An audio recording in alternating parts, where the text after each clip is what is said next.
When you got something inside of you that you know is what you're supposed to do, that you know, like, I'm supposed to be creative. I know that I'm supposed to be drawing, designing, or creating something. I thought I was supposed to be a fashion designer. After many applications, I finally got accepted to one of the nation's best fashion design schools, which was Parsons in New York City. So my wife and I, we packed up our 3 kids and we ended up moving to New York. Things started falling apart in my 3rd semester. And I remember being on a train and sitting in the back of the train and crying because I couldn't come up with a way to pay our rent. And I questioned God. By the time I got off the train, I remember just thanking God because I was like, well, regardless, I know you got me. Things continued to fall apart. We ended up selling everything. Eventually, my grades began to go down. I lost my job. And Marina and I, we began fighting.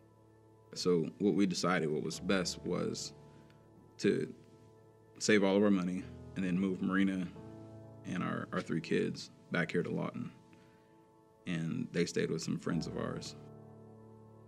Once they left, I couldn't sleep. Knowing that my kids would play with toys that were not their own. They were eating on dishes that were not their own. They were sleeping on beds that were not their own. Marina and I were talking one night, and we both decided that it was just best if I move here because it was just too rough on our family. So I ended up packing up and I moved back to Lawton. When I moved back, we ended up having to get assistance. I felt like I let my family down, and now I'm standing in line at DHS, and it wasn't because I was wanting a handout. It was just because that I needed just a little bit of help until I can get on my feet. And I remember that night I went home and I told Marina, I was like, I'm gonna do whatever I gotta do. You're never gonna have to worry about being on DHS again.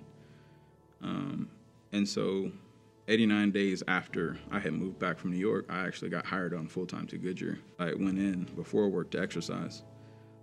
I was running on a treadmill. While I was running on it, the treadmill kind of like, it broke or stopped or something. And when it did it, my hip popped.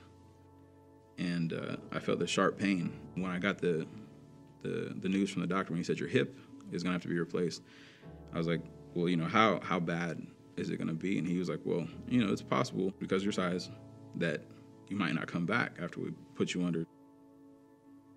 It was very scary.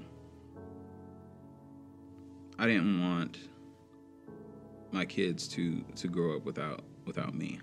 I didn't want my wife to be sad. I didn't want them to miss me.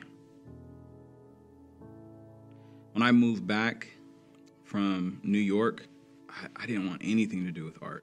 And I was just like, I'm never going to draw again, And once I got hurt, I was like, I got to figure out something to do. And something in me said, I'm going to sketch. I'm going to draw. I'm going to start drawing. And I reached out and on one of the social sites and told a celebrity, I was like, I'm going to sketch you if you'll follow me. I woke up that next day and had like 12 followers. And one of those followers was that celebrity. I was like, well, man, I got to find a pencil or something. I didn't know where a pencil, when you have kids, like, it seems like pencils, socks, and silverware just like disappear. I sketched him and he reposted that the next day. And I felt like I was where I was supposed to be for the first time in a long time. I had never picked up a paintbrush. It's kind of like when I was younger and my dad would say, you're going to get up and do this. You got up and you did it. And that's how I feel about God. I mean, he is my father. He said, you're going to paint. This is what I have for you. And this is what you're going to do. And everybody's going to love it.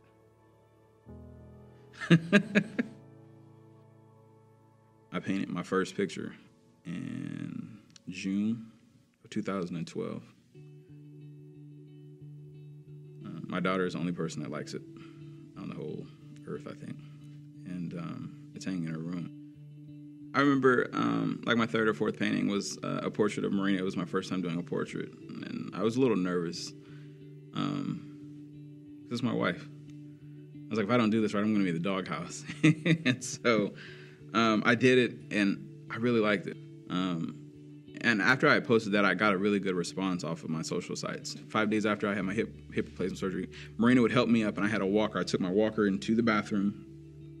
I put my walker in front of the canvas, and I'd stand there, and I'd lay on one hand, and I'd paint with the other, because I knew that's what I had to do.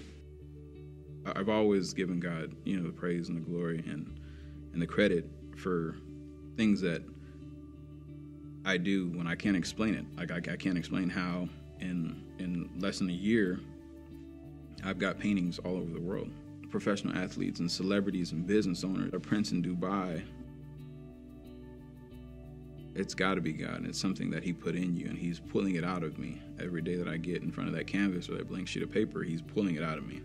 You just trust God. I mean, some people don't like to hear it, but I mean, it's the truth. You trust God, and if you're waking up every day and you set out on purpose to live and to walk in your purpose, and you do what you're supposed to do, God, he's a provider. He'll provide, a way for everything that you want, everything that your heart desires. He'll provide a way for you to obtain it. Believe in yourself. Sky's not the limit. People always say sky's the limit, but there's a God. There's a heaven beyond that. Who doesn't believe in limiting you.